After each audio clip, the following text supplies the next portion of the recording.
قدر لوگوں کے دماغوں میں گندگیاں بھر دی گئی ہیں کہ آج محرم رشتوں کے ساتھ بھی زیادتی ہو رہی ہے، 5 سال کی بچیوں کے ساتھ زیادتی ہو رہی ہے۔ او لوگوں یاد رکھو، سرکار قانون تو بنا لے گی مگر قانون کو زمین پر لاگو کون کرے گا؟ دلی میں چلتی بس میں جب ایک لڑکی کے ساتھ ریپ ہوا، پورے بھارت میں بڑا بوال ہوا، میڈیا میں بڑا بوال ہوا۔ نربھیا کانڈ آپ کو یاد ہوگا، نربھیا کانڈ کے بعد بہت قانون سخت کیا گیا، لیکن آج بھی زنا کے واقعات بھارت کی دھرتی پر ہو رہے ہیں۔ کلکتہ کی سرزمین پر ایک لیڈی ڈاکٹر کے ساتھ بڑی بے رحمی سے نہ صرف ریپ کیا گیا، اس کے جسم پر کتنے حملے کیے گئے، اس کے جسم پر کتنے چاقو سے حملے کیے گئے، اور ریپی جب پکڑا گیا اس کے چہرے پر ذرہ برابر بھی افسوس اور ندامت نہیں تھا۔ وہ لوگوں یاد رکھو، تم قانون تو بنا لوگے، تم پولیس کا سسٹم تو مضبوط کر لوگے، مگر دل میں اللہ کا ڈر جب تک پیدا نہیں ہوگا یہ کرائم نہیں رکے گا، یہ اپرادھ نہیں رکے گا، جب تک یہ احساس پیدا نہیں ہوگا۔ مالک یوم الدین، ہمیں اس اللہ کو جواب دینا ہے جو حساب کے دن کا مالک ہے، جو بدلے کے دن کا مالک ہے، اور قیامت کے دن اپنے ہر کرتوت کا بدلہ ہم سب کو دینا پڑے گا۔ جب تک ہمارے دل میں یہ احساس پیدا نہیں ہوگا تب تک یہ اپرادھ رکنے والے نہیں ہیں، کرائم رکنے والے نہیں ہیں۔ نبی کی عدالت میں ایک آدمی آتا ہے، نام ہے مائز بن مالک اسلمی، اور وہ آ کر کے کہتا ہے اللہ کے نبی میں نے زنا کیا ہے، میں شادی شدہ انسان ہوں، میں نے زنا کیا ہے، اے اللہ کے نبی مجھے پتا ہے زناکار کی سزا سزائے موت ہے، اے اللہ کے نبی مجھے پتھروں سے مار مار کے ختم کر دیجئے، مجھے سزا دے دیجئے، مجھے پاک کر دیجئے۔ نبی نے ٹال دیا، نبی نے کہا جاؤ پتہ نہیں تم کیا بات کرے ہو۔ نبی نے ٹالنے کی کوشش کی، وہ پھر بار بار آ کر کے کہنے لگے اے اللہ کے نبی مجھے ٹالنے کی کوشش نہ کیجئے، مجھے سزا دیجئے۔ آپ نے صحابہ سے کہا ذرا ان کے منہ کے پاس جا کے ذرا سونگ کے دیکھو کہیں شراب تو پی کے نہیں آئے ہیں، کہیں نشے کی حالت میں تو نہیں ہے۔ صحابہ نے سونگ کے دیکھا، کہا اے اللہ کے نبی نشے کی حالت میں نہیں ہے۔ آپ نے اڑوس پڑوس سے پتہ لگوایا، دماغ تو خراب نہیں ہو گیا ہے، دماغ تو صحیح طریقے سے کام کر رہا ہے۔ صحابہ نے رپورٹ دی، ہاں اللہ کے نبی دماغ بالکل صحیح کام کر رہا ہے۔ جب ہر طریقے سے اطمینان ہو گیا، اللہ کے نبی نے دیکھا اب یہ خود آ کر کے اقرار کر رہے ہیں میں نے زنا کیا ہے، اور جو ہے کوئی دماغ بھی نہیں خراب ہے، کوئی نشہ بھی نہیں کیا ہے۔ آپ نے زمین میں گڈھا کھودنے کا حکم دیا، آدھا دھڑ ان کا زمین میں ڈالا گیا اور پتھروں سے مار مار کے ان کو ختم کیا گیا۔ جب پتھروں سے مارا جانے لگا، صحابی کو جب مارا جانے لگا، سزائے موت جب دی جانے لگی، تو غالباً حضرت عمر فاروق رضی اللہ تعالیٰ عنہ انہوں نے اعتراض کیا تھا۔ جب ان کے انتقال کے بعد اللہ کے نبی نے ان کی جنازے کی نماز پڑھانے کا ارادہ کیا آپ نے، تو حضرت عمر نے کہا کہ ایک زانی انسان کی آپ جنازے کی نماز پڑھائیں گے؟ تو اللہ کے نبی نے فرمایا کہ اے عمر ابن خطاب، انہوں نے اتنی سچی توبہ کی ہے، اگر مدینہ کے 70 گنہگاروں میں اس توبہ کو تقسیم کر دیا جائے تو 70 گنہگاروں کے لیے توبہ کافی ہو جائے گی۔ میرے بھائیوں، یہ توبہ کا احساس تب دل میں پیدا ہوتا ہے جب انسان کے دل میں اللہ کا ڈر پیدا ہوتا ہے۔ یہ زنا نہیں رکنے والا ہے، یہ اپرادھ نہیں رکنے والے ہیں۔ اسی لیے میں کہتا ہوں تقریروں کے ذریعے کام نہیں بنے گا۔ اپنے بچوں کو بچپن سے اللہ کا خوف ان کے دل میں پیدا کرو، اپنے بچوں کو ایسی تربیت دو، آپ کی بیٹی جب گھر سے نکلے تو صرف یہ سوچ کر کے پردہ نہ کرے کہ میرے ماں نے کہا ہے، میرے باپ نے کہا ہے، وہ یہ سوچ کر کے پردہ کرے کہ میرے رب نے کہا ہے، میرے قرآن نے کہا ہے، میرے نبی نے کہا ہے۔ اور جب یہ سوچ کر کے وہ پردہ کر کے نکلے گی تو مسکان نام کی وہ لڑکی کرناٹک کی سرزمین پر جس کے نقاب پہن کر کے نکلنے پر اس کے سامنے بدتمیزی کی گئی اور اس نے اللہ اکبر کی آواز بلند کی تھی، وہ ہماری بیٹی اور بہنیں میرے پیارے ساتھیوں تب پیدا ہوں گی جب آپ ان کی صحیح تربیت کریں گے، اللہ کا خوف ان کے دل میں پیدا کریں گے۔ ایک عورت آتی اللہ کے نبی کے پاس، اس عورت نے بھی آ کر کے کہا اللہ کے نبی انی اصبت زنا، میں نے زنا کیا ہے، مجھے پاک کر دیجئے۔ بعض علماء نے لکھا ہے کہ اس عورت کے ساتھ زنا کیا تھا مائز بن مالک اسلمی نے، یہ غامدیہ عورت تھی، یہ بھی آ کر کے کہتی ہے اللہ کے نبی میں نے زنا کیا ہے۔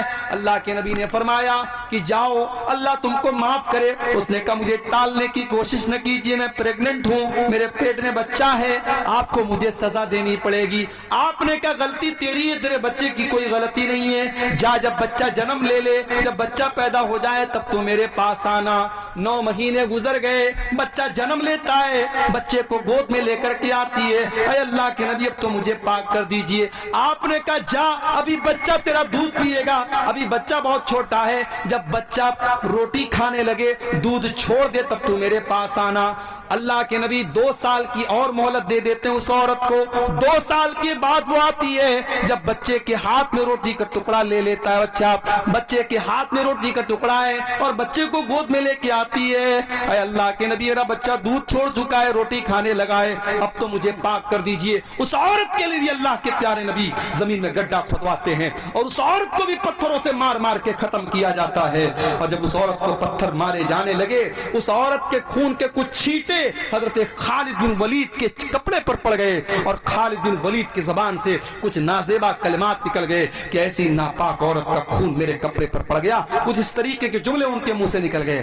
اللہ کے نبی نے فرمایا مہلن یا خالد, اے خالد خبردار, اپنی زبان کو کنٹرول کرو, اپنی زبان کو لگام دو. لقد تابت توبۃ لو تابها صاحب محسن لغفر له. اے خالد اس عورت نے اتنی سچی توبہ کی ہے, اگر کوئی ڈاکو اور کوئی چور بھی ایسی توبہ کرتا اللہ اس کی توبہ قبول کر لیتا. میرے پیارے ساتھیوں, ہم آج اگر ان گناہوں سے بچنا چاہتے ہیں تو ہمیں اور آپ کو اپنے دل میں اللہ کا خوف پیدا کرنا پڑے گا. اللہ قرآن میں کہتا ہے وَتُحِبُّونَ الْمَالَ حُبًّا جَمًّا, میرے بندو تم مال سے بہت زیادہ محبت کرتے ہو. قرآن کے 30ویں پارے میں ایک سورت ہے سورۃ العادیات, ہم میں سے بہت سارے لوگوں کو یاد بھی ہوگی. اس سورت کریمہ میں اللہ تعالی گھوڑے کی قسم کھاتا ہے والعادیات ضبحا فالموریات قدحا فالمغیرات صبحا فأثرن به نقعا فوسطن به جمعا. اللہ تعالیٰ گھوڑے کی قسم کھاتا ہے اور گھوڑے کی 5 وشیشتائیں بتاتا ہے, 5 خوبیاں بتاتا ہے گھوڑوں کی. والعادیات ضبحا, قسم ہے ان گھوڑوں کی جو دوڑتے دوڑتے ہانپنے لگتے ہیں. والعادیات ضبحا فالمغیرات صبحا, والعادیات ضبحا, قسم ہے ان گھوڑوں کی جو دوڑتے دوڑتے ہانپنے لگتے ہیں. فالموریات قدحا, اور جب وہ دوڑتے ہیں تو ان کے ٹاپوں سے چنگاریاں نکلنے لگتی ہیں. فالمغیرات صبحا, پھر وہ صبح صبح دشمن کی فوج کے اوپر حملہ کرتے ہیں. فأثرن به نقعا, اور جب وہ دشمن کے اوپر حملہ کرتے ہیں تو ان کے دوڑنے کی وجہ سے دھول اڑتی ہے, گرد و غبار اڑتا ہے. فوسطن به جمعا, اور وہ دشمن کی صف میں بیچوں بیچ جا کر کے حملہ کرتے ہیں. اللہ تعالیٰ گھوڑے کی قسم کھا رہا ہے, اور آپ جانتے کہ گھوڑا جو ہے بڑا وفادار جانور ہوتا ہے. گھوڑے کے بارے میں مشہور ہے کہ گھوڑا مر جائے گا مگر اپنے مالک کو اپنی پیٹھ سے اتارے گا نہیں, بے وفائی نہیں کرتا ہے گھوڑا, آخر دم تک مر جائے گا, جان دے دے گا, اپنے مالک کو اپنی پیٹھ سے گرائے گا نہیں. اللہ تبارک و تعالی گھوڑے کی قسم کھا کر کے کہتا ہے ان الانسان لربہ لکنود. کیا بھائی مائک والے کیا چاہ رہے ہو بھائی؟ ان الانسان لربہ لکنود, بے شک انسان اپنے رب کا بہت بڑا ناشکرا ہے. گھوڑا اپنے مالک کا تھوڑا سا چارہ کھاتا ہے تو وفاداری کرتا ہے, کبھی غداری نہیں کرتا ہے. انسان 24 گھنٹہ اپنے رب کی دی ہوئی آکسیجن میں سانس لیتا ہے, اپنے رب کی دھرتی پر سوتا ہے, اپنے رب کے آسمان کے نیچے زندگی گزارتا ہے, اپنے رب کا دیا ہوا اناج کھاتا ہے, اپنے رب کا اتارا ہوا پانی پیتا ہے, اور